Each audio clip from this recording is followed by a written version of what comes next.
pessoal, eu sou a Tamara e chegamos no segundo capítulo do livro Obreiros da Vida Eterna, no Santuário da Bênção.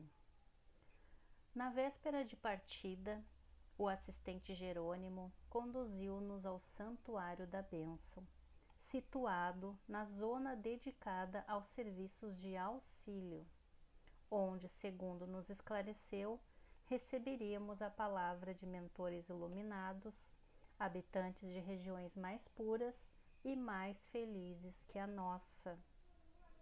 Lembrando que essa região do Ministério do Auxílio fica em nosso lar e é um ministério onde atendem os doentes, ouvir e selecionar as preces, preparar reencarnações terrenas, socorrer as almas que se encontram no umbral e as que choram na terra. E lembrando também que no primeiro momento, no primeiro capítulo, a equipe de André Luiz teve uma palestra de sensibilização, de conscientização com Albano Metello. E agora eles estarão em nosso lar, na zona do auxílio, no Santuário da Bênção, onde terão novas instruções de mentores iluminados. O orientador não desejava partir sem uma oração no santuário, o que fazia habitualmente, antes de entregar-se aos trabalhos de assistência, sob sua direta responsabilidade. À tardinha, pois, em virtude do programa delineado, encontrávamos-nos todos em vastíssimo salão, singularmente disposto, onde grandes aparelhos elétricos se destacavam, ao fundo, atraindo-nos a atenção. A reduzida assembleia era seleta e distinta. A administração da casa não recebia mais de 20 expedicionários de cada vez, em razão do preceito, apenas 3 grupos de socorro, prestes a partirem a caminho das regiões inferiores, aproveitavam a oportunidade. Então, era uma região, um local de oração que atendia no máximo ali 20 espíritos por vez, e agora a gente vai saber por quê. O conjunto de 12, presidido por uma irmã de porte venerável, de nome Semprônia, que se consagraria ao amparo dos asilos de crianças desprotegidas, o grupo chefiado por Nicanor, um assistente muito culto e digno, que se dedicaria por algum tempo à colaboração nas tarefas de assistência aos loucos de antigo hospício, e nós outros, os companheiros encarregados de auxiliar alguns amigos em processo de desencarnação. Perfaziam o total de 20 entidades. Então, esses eram os grupos que compunham as 20 entidades. 3 grupos de amparo e 3 grupos de amparo diferentes, né? Um é de crianças, outro é de loucos e outro de auxílio nos processos de desencarnação. O instrutor Cornélio, diretor dessa instituição, atendido por um assessor, palestrava conosco. Demonstrava-nos simplicidade e fidalguia, magnanimidade e entendimento. Logo de início, em nossa administração, explicava-nos: procuramos estabelecer o aproveitamento máximo do tempo, com o mínimo de oportunidade. Para concretizar a providência, desde muito não recebemos indiscriminadamente os grupos socorristas. Reunimos os conjuntos de serviço de acordo com as situações a que se destinam. Em dia de recepção aos que vão prestar serviços na crosta, não atendemos a colaboradores incumbidos de operar exclusivamente nas zonas de desencarnados, como sejam as estações purgatoriais e as que se classificam como francamente tenebrosas. Há que ordenar as palavras e selecioná-las, criando-se campo favorável aos nossos propósitos de serviço. A conversação cria o ambiente e coopera em definitivo para o êxito ou para a negação. Além disso, como esta casa é consagrada ao auxílio sublime dos nossos governantes, que habitam planos mais altos, não seria justo distrair a atenção, e sim consolidar bases espirituais, com todas as energias ao nosso alcance, em que possam aqueles governantes lançar os recursos que buscamos.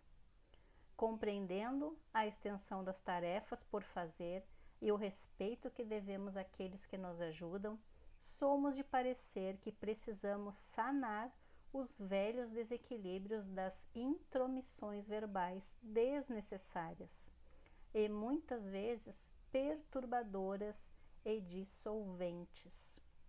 Então, mais uma particularidade desse ambiente, desse local de oração, onde eles vão, eles precisam, segundo o instrutor Cornélio, cuidar as palavras, saber calar, saber silenciar e não praticar a intromissão verbal desnecessária, por simples curiosidade, porque ali a palavra ela gera energia e essa energia tem que ser cuidada.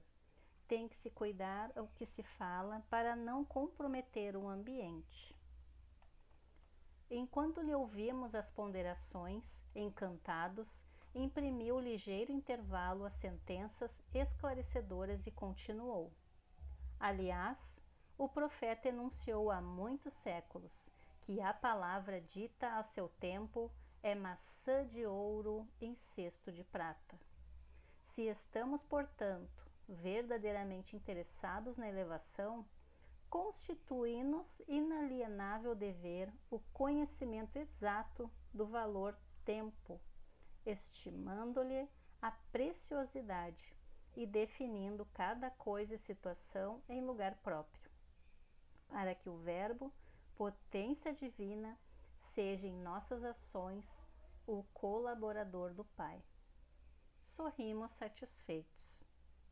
Nada mais razoável e construtivo, opinou Semprônia, a destacada orientadora que dirigia pela primeira vez a expedição de socorro aos órfãozinhos encarnados. O dirigente do santuário, reconhecendo talvez como nos sentíamos necessitados de esclarecimento quanto ao uso da palavra, prosseguiu. É lamentável se dê tão escassa atenção na crosta da terra ao poder do verbo, atualmente tão desmoralizado entre os homens. Nas mais respeitáveis instituições do mundo carnal, segundo informes fidedignos das autoridades que nos regem, a metade do tempo é despendida inutilmente, através de conversações ociosas e inoportunas. Isso referindo-nos somente às mais respeitáveis. Não se precatam nossos irmãos em humanidade de que o verbo está criando imagens vivas que se desenvolvem no terreno mental a que são projetadas, produzindo consequências boas ou más, segundo a sua origem. E aqui fica o convite para a gente refletir durante um dia. O que mais? Qual é o teor do que conversamos durante um dia ou durante uma hora?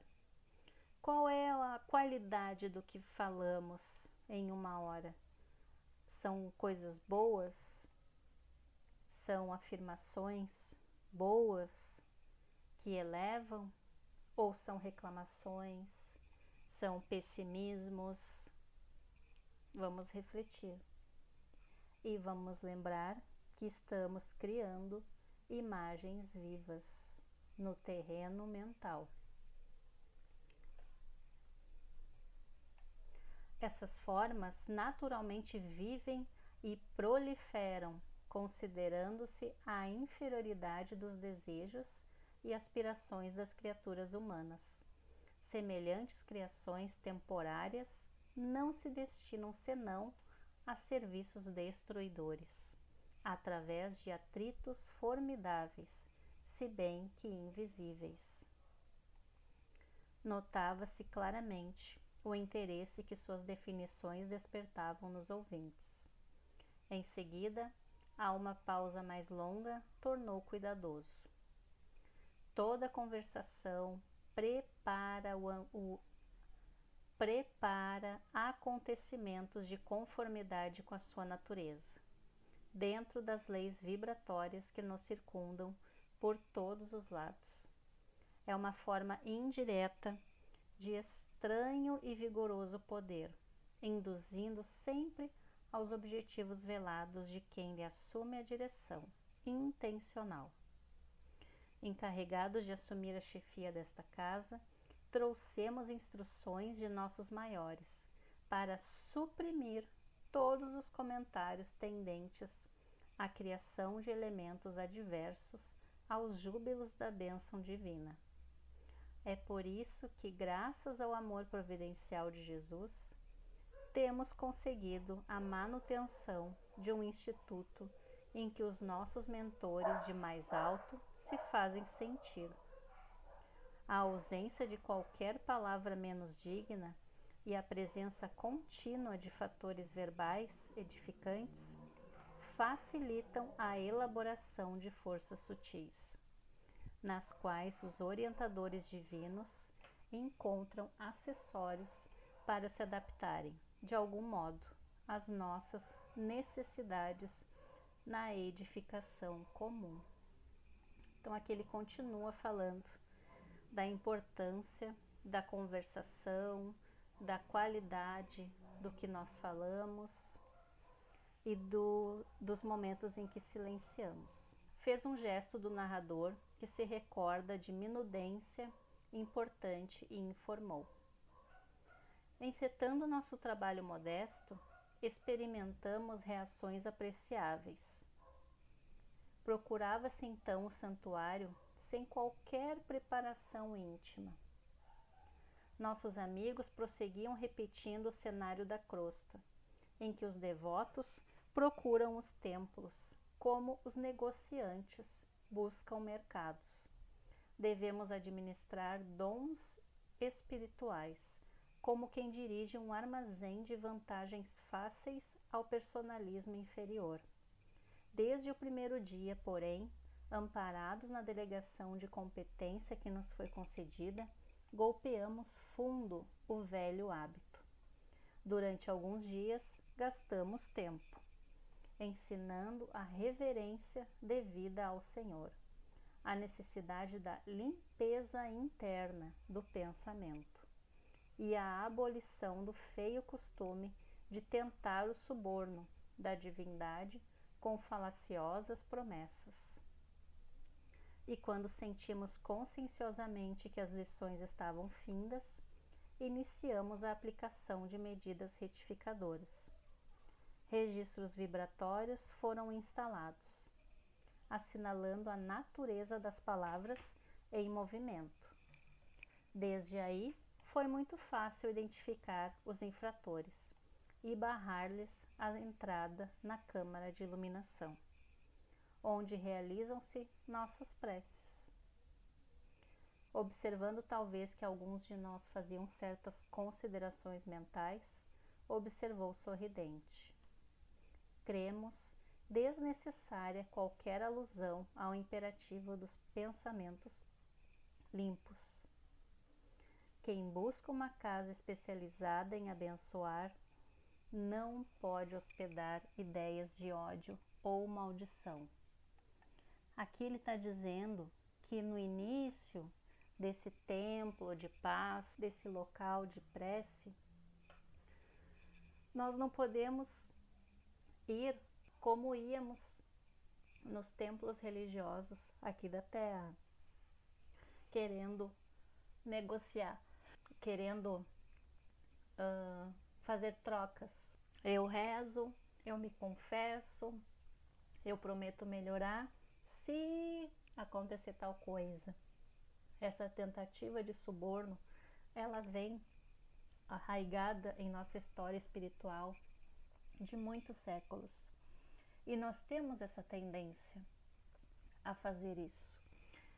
E é por isso que o instrutor está orientando que precisamos renovar esse pensamento e, se estamos indo buscar uma palavra de mais alto, nós também temos que nos sintonizar com o mais alto, vigiando esses pensamentos. Compreendemos prontamente a finalidade do ensino indireto e dedicado, e calamo-nos, prevenidos quanto à necessidade de resguardar a mente contra as velhas sugestões do mal. Desejando facilitar-nos as expansões de alegria e cordialidade, Cornélio olhou fixamente um grande relógio que apresentava simbolicamente no mostrador a caprichosa forma de um olho humano de grandes proporções, em que 2 raios luminosos indicavam as horas e os minutos, e falou em tom fraternal. Teremos hoje, conforme notificação recebida há vários dias, a visita de um mensageiro de alta expressão hierárquica. Contudo, antes desse acontecimento excepcional, dispomos ainda de algum tempo. Considerando o preito de amor que devemos aos que nos orienta do plano superior, não convém emitir a nossa invocação de bênçãos, nem antes, nem depois do horário estabelecido. Estejam, pois, à vontade os cooperadores. E fixando o olhar nos 3 encarregados de serviço, acrescentou após as reticências: enquanto me entendo particularmente com os chefes das missões, temos quase 1 hora para a troca de ideias construtivas. Cornélio passou a dirigir-se de modo confidencial aos nossos orientadores. E, fracionados em grupinhos diversos, entabulamos conversações amigas. Então o instrutor Cornélio foi conversar com os chefes dos grupos, enquanto tínhamos ali 1 hora até a vinda do mensageiro de mais alto. Atendendo-me os desejos, Padre Hipólito, qual o chamávamos na intimidade, apresentou-me o assistente Barcelos, da turma de servidores que se destinava à assistência aos loucos. Fora ele, dedicado professor no círculo carnal, e interessava-se carinhosamente pela psiquiatria sob novo prisma. Acolheu-me com fidalgo tratamento e, após as primeiras saudações, perguntou bondoso: é a primeira vez que integra uma expedição socorrista? De fato, esclareci, é a primeira. Tenho acompanhado diversas missões de auxílio na crosta, mas na condição do estudante com reduzidas possibilidades de cooperação. Agora, porém, o assistente Jerônimo aceitou-me o concurso e sigo alegremente. Endereçou-me cativante olhar, no qual transpareciam satisfação e surpresa, e observou: o trabalho beneficia sempre. Interessado em seus informes e esclarecimentos, tornei humilde. Seguindo expedições de socorro, como aprendiz, tive ensejo de visitar por mais de uma vez 2 antigos e grandes sanatórios de alienados do nosso país, e vi de perto a extensão dos serviços reservados aos servos de boa vontade nessas casas de purificação e dor. As atividades de enfermagem aí são, a meu ver, das mais meritórias. Inegavelmente, concordou ele, prestando-me a atenção. A loucura é um campo doloroso de redenção humana.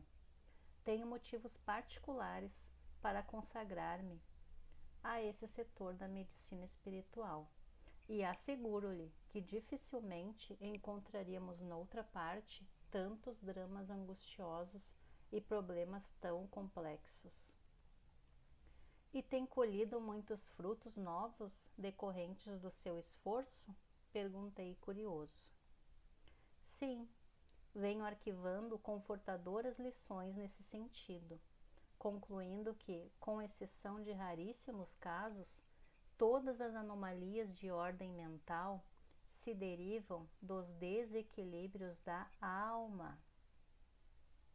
Estamos longe de contar com um número suficiente de servidores treinados para socorrer eficazmente os encarcerados na cadeia das obsessões terríveis e amargurosas. É tão grande a quantidade de doentes nesse particular que não sobra outro recurso além da resignação. Continuamos desse modo a atender superficialmente, esperando, acima de tudo, da providência divina. Nos casos de perseguição sistemática das entidades vingativas e cruéis, do plano inacessível às percepções do homem vulgar, temos invariavelmente uma tragédia iniciada no presente com a imprevidência dos interessados, ou que vem do pretérito próximo ou remoto, através de pesados compromissos. Se os psiquiatras modernos penetrassem o segredo de semelhantes fatos, iniciariam a aplicação de nova terapêutica à base dos sentimentos cristãos, antes de qualquer recurso à hormonioterapia e à eletricidade. Aqui, o doutor está dizendo que no momento atual dele, os tratamentos da psiquiatria se dão através de choque e da hormonioterapia.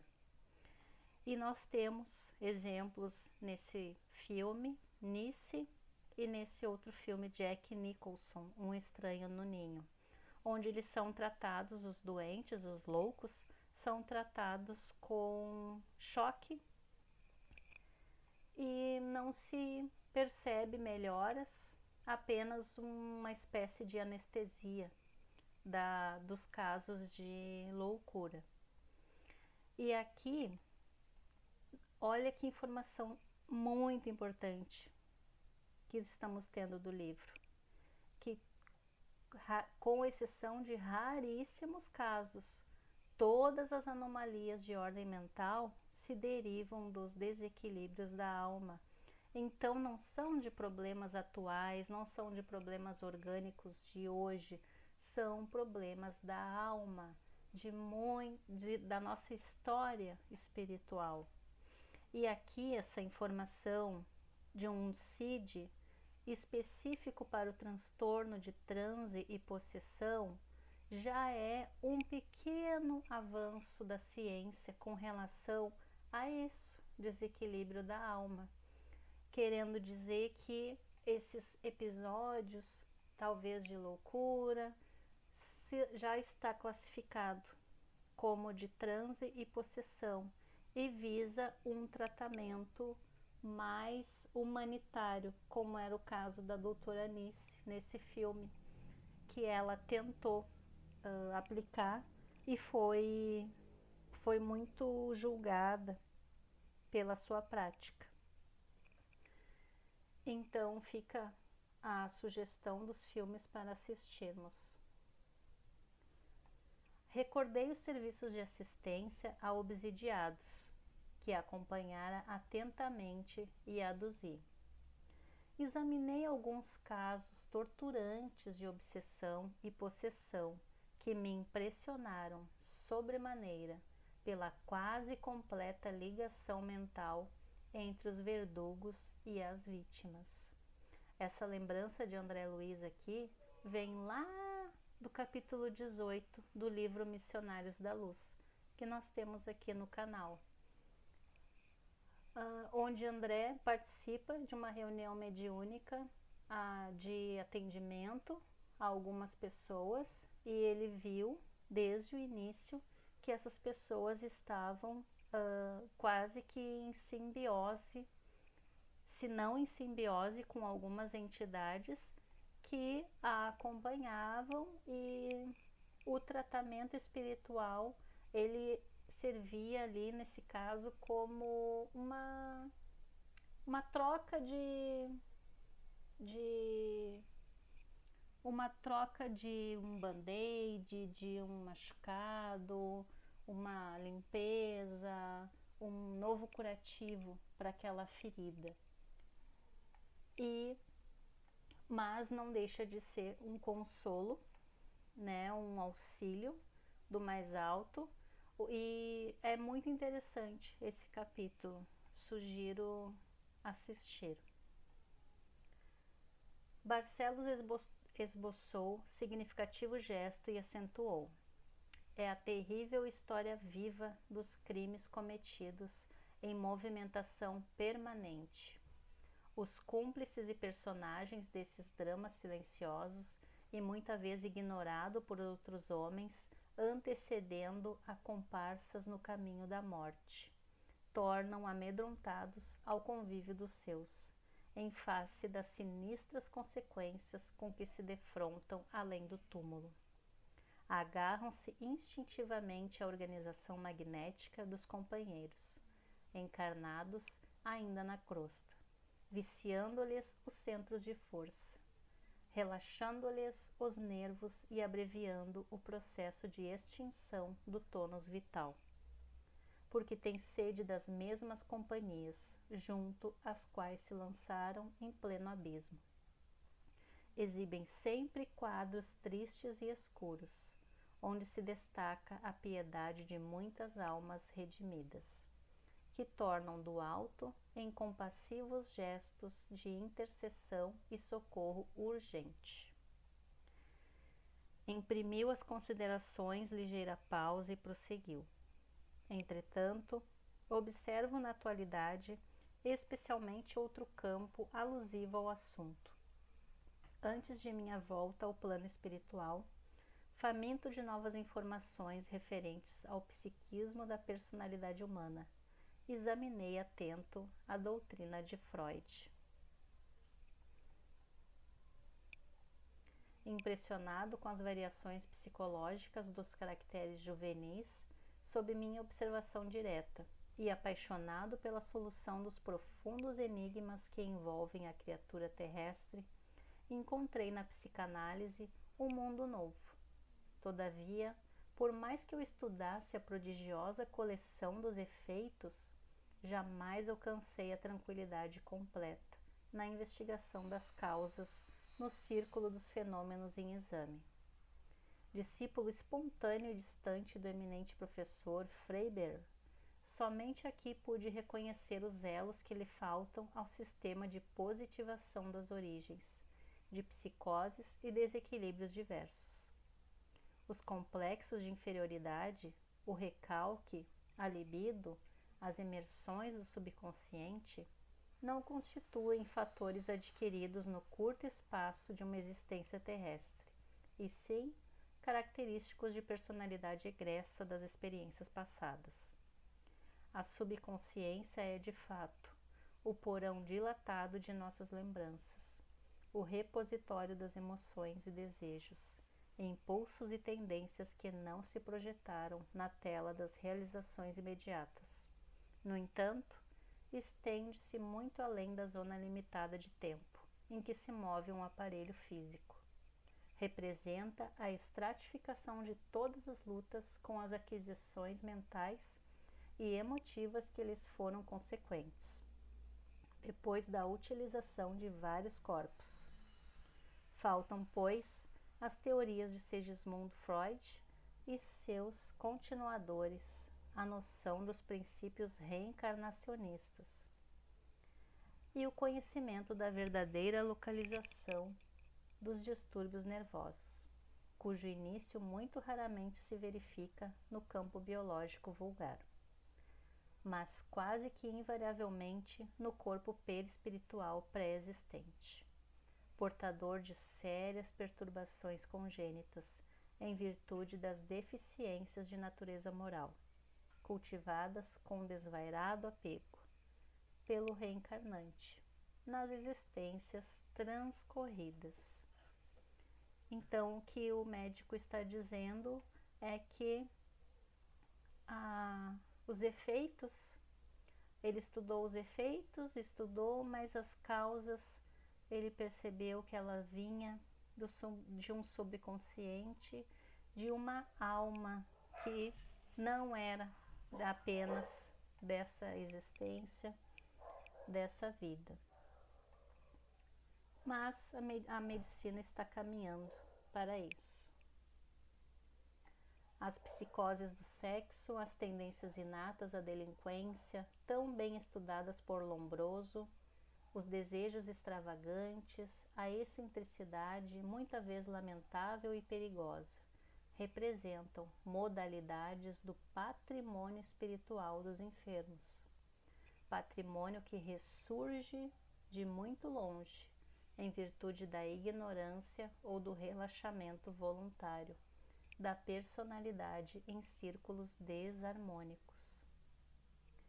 Estabelecera-se entre nós uma pausa feliz, que aproveitei atentamente, arregimentando raciocínios quanto ao assunto, considerando os argumentos construtivos que o assistente anunciara, em benefício de minha própria iluminação. Recordei meus escassos conhecimentos da doutrina freudiana e voltei mentalmente ao consultório, onde muitas vezes fora procurado por amigos atacados de estranhas e desconhecidas enfermidades mentais, a se socorrerem de minhas pobres noções de medicina. Não obstante, minha carência de especialização em tal sentido. Eram maníacos, histéricos e esquizofrênicos, de variados matizes, em cujos cérebros ainda existia luz bastante para peregrinação através dos livros científicos. Haviam devorado ensinamentos de Freud, entretanto, se as teorias eram valiosas pelos elementos de análise, não ofereciam socorro algum, substancial e efetivo ao doente. Descobriam a ferida sem trazer um bálsamo curativo. Indicavam o quisto doloroso, mas subtraíam o bisturi da intervenção benéfica. As explicações de Barcelos, por isso mesmo, se aproveitadas por médicos cristãos na crosta planetária, poderiam completar o trabalho de benemerência que a tese freudiana trouxera aos círculos acadêmicos. Pelo que eu entendi que ele está dizendo aqui, que as medicações, elas estão atuando nos efeitos, elas não estão atuando na causa. Como diz aqui, os remédios não curam as doenças da alma, eles amenizam os sintomas, mas a origem não está nessas medicações de fora para dentro. Seria mais um olhar de dentro para fora. Antes, porém, que formulasse novas considerações íntimas, tornou ele: tenho minhas atribuições junto aos desequilibrados mentais. Todavia, meu esforço maior ultimamente desdobra-se na região inspiracional dos médicos humanitários, para que os candidatos involuntários à perturbação sejam auxiliados a tempo. Depois de verificada a loucura propriamente dita, na maioria dos casos, terminou o processo da desarmonia psíquica. Muito difícil conduzir a restauração perfeita aos alienados com ficha reconhecida, embora seja incessante a nossa batalha pelo restabelecimento integral da percentagem possível de enfermos. Antes do desequilíbrio completo, houve enorme período em que o socorro do psiquiatra poderia ter sido providencial e eficiente. Não será, portanto, um grande trabalho orientarmos indiretamente o médico bem intencionado para que ele auxilie o provável alienado a tempo, empregando a palavra confortadora e o carinho restaurador. Incalculável número de pessoas permanece no plano carnal, tentando a solução dos profundos problemas relativos ao próprio ser, relacionando as conclusões dos tratadistas humanos, cujos pontos de vista divergem dos pormenores. Temos na esfera de aperfeiçoamento terrestre 5 classes de psicoses: as de natureza paranoica, perversa, mitomaníaca, ciclotímica e hiperemotiva, englobando, respectivamente, a mania das perseguições e o delírio de grandezas, os desequilíbrios e fraquezas de ordem moral, a histeria e a mitomania, os ataques melancólicos e as fobias e crises de angústia. Aqui tem mais uma sugestão de filme fragmentado, onde esse homem traz várias personalidades que seriam suas existências anteriores e que é bem interessante de assistir. E aqui, pelo que eu entendi, Dr. Barcelos está dizendo que existem médicos, assim como a doutora Anice no filme, que procuram auxiliar de uma forma, de uma palavra confortadora, de um carinho, dentro da sua terapia. E que esses médicos bem intencionados, mais humanos, eles têm médicos do plano espiritual lhes intuindo, lhes inspirando a prosseguir, a continuar, porque é esse o caminho mesmo. É trazer a reflexão, trazer o auxílio e o olhar humano para aquele irmão que está doente da alma. O interlocutor sorriu, fez uma pausa e continuou. Esta a definição científica dos nossos amigos, que, como nós outros antigamente, só possuem o recurso de diagnosticar e analisar nas minudências anatômicas. Arabescos de ouro sobre a areia do Saara não tornariam o deserto menos árido. Assim, a terminologia brilhante sobre o quadro escuro do sofrimento. Precisamos divulgar no mundo o conceito moralizador da personalidade congênita, em processo de melhoria gradativa, espalhando enunciados novos que atravessem a zona de raciocínios falíveis do homem e lhe penetrem o coração, restaurando-lhe a esperança no eterno futuro e revigorando-lhe o ser em suas bases essenciais. As noções reencarnacionistas renovarão a paisagem da vida na crosta da terra, conferindo à criatura não somente as armas com que deve guerrear os estados inferiores de si própria, mas também lhe fornecendo remédio eficiente e salutar.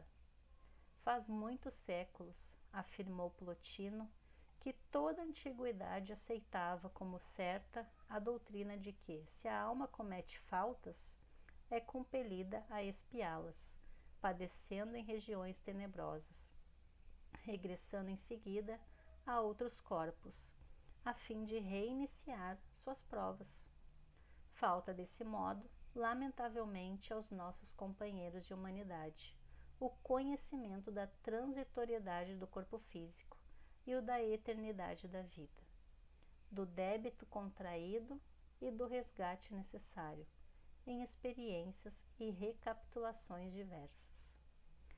Imaginem se a medicina concordasse com a reencarnação. Imagina a visão das doenças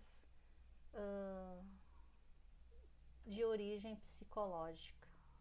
Que olhar diferente teriam. E aqui nós trouxemos a questão 216, que diz: em suas novas existências, conservará o espírito traços do caráter moral de suas existências anteriores? E a resposta é sim. E aqui nós trouxemos, só a título de curiosidade, olhem a semelhança desse rapaz. Eu não tenho aqui agora a data que ele existiu, e com o ator de hoje. Olhem a semelhança.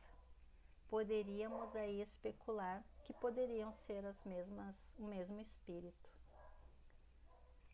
Mas apenas a título de curiosidade, de entretenimento. Barcelos calara-se por instantes, enquanto eu lhe ponderava a extensão da competência. Com justificada razão, possuía ele o título de assistente, porque não era um simples irmão auxiliador, mas profundo especialista no assunto a que se dedicara fervoroso. A conversação dele valia por um curso rápido de psiquiatria sob novo aspecto, que me cabia aproveitar, em benefício próprio, para as tarefas marginais do serviço comum. Desejando traduzir minha admiração e contentamento, observei reconhecido. Ouvindo-lhe as considerações, reconheço que o missionário do bem, onde se encontre, é sempre um semeador de luz.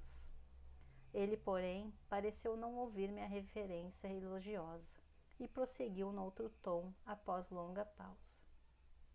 O meu amigo examinou alguns casos de obsessão entre agentes invisíveis e pacientes encarnados, impressionando-se com a imantação mental entre eles. Pisamos no momento outro solo. Referimos-nos às necessidades de esclarecimento dos homens perante os seus próprios companheiros de plano evolutivo. No círculo das recordações imprecisas, a se traduzirem por simpatia e antipatia, vemos a paisagem das obsessões transferida ao campo carnal, onde, em obediência às lembranças vagas e inatas, os homens e as mulheres, jungidos uns aos outros pelos laços de consanguinidade ou dos compromissos morais, se transformam em perseguidores e verdugos inconscientes entre si. Então, de acordo com a visão espírita, almas que temporariamente carregam conflitos, desavenças e outros sentimentos inferiores tendem a reencarnar no mesmo seio familiar para depurar as más atitudes que cometeram. Mais um alerta aí para nós. Os antagonismos domésticos, os temperamentos aparentemente irreconciliáveis entre pais e filhos, esposos e esposas, parentes e irmãos, resultam dos choques sucessivos da subconsciência, conduzida a recapitulações retificadoras do pretérito distante. Congregados de novo na luta expiatória ou reparadora, as personagens dos dramas que se foram passam a sentir e ver na tela mental, dentro de si mesmas, situações complicadas e escabrosas de outra época, malgrado os contornos obscuros da reminiscência, carregando consigo fardos pesados de incompreensão atualmente definidos por complexos de inferioridade. Identificando em si questões e situações íntimas, inapreensíveis aos demais, o espírito reencarnado, que adquire recordações, não obstante menos precisas, do próprio passado, candidata-se inelutavelmente à loucura. E nessa categoria, meu amigo, temos na crosta planetária uma percentagem cada vez maior de possíveis alienados, requerendo o concurso de psiquiatras e neurologistas, que, a seu turno, se conservam em posição oposta à verdade, presos à conceituação acadêmica e às rígidas convenções dos preceitos oficiais. Esses, em particular, são os pacientes que interessam de mais perto meus estudos pessoais. São as vítimas anônimas da ignorância do mundo, os infortunados, absolutamente desentendidos, que de loucos incipientes prosseguem, pouco a pouco, a caminho do hospício ou do leito de enfermidades ignoradas, tão só porque lhes faltam a água viva da compreensão e a luz mental que lhes revelem a estrada da paciência e da tolerância, em favor da redenção própria. E são muitos semelhantes casos angustiosos? Indaguei, por falta de argumentação à altura das considerações ouvidas. E o assistente falou: Oh, meu caro, a extensão do sofrimento humano, nesse sentido, confunde-se também com o infinito. Barcelos ia prosseguir, mas retiniu, sonora, uma campainha, singular, convocando-nos aos preparativos da oração. Era preciso atender. Então, basicamente, esse capítulo foi bem de ordem psiquiátrica e psicológica, que eu não tenho conhecimento para discutir, apenas para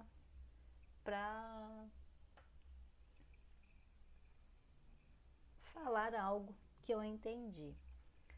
Pelo visto, eu acho que aqui ele disse que nós trazemos em alguns momentos na nossa tela mental situações em que vivemos em existências anteriores e que isso, se repetidas vezes, se dermos atenção a isso, pode gerar esses casos de loucura, digamos, esses casos que nos inquietam, que nos trazem algum sentimento, alguma emoção ao ver essas cenas na nossa tela mental e a nos deixar confusos a ponto de procurarmos neurologistas, psiquiatras.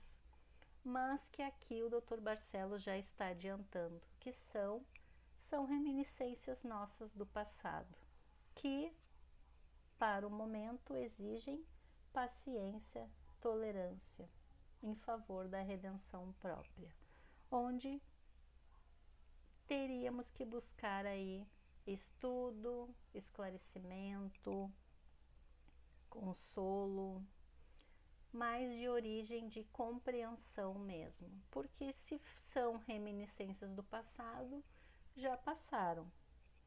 O que nos cabe é acolher e aceitar essa parte que nós estamos descobrindo de nós mesmos. Então, espero ter podido contribuir com esse capítulo.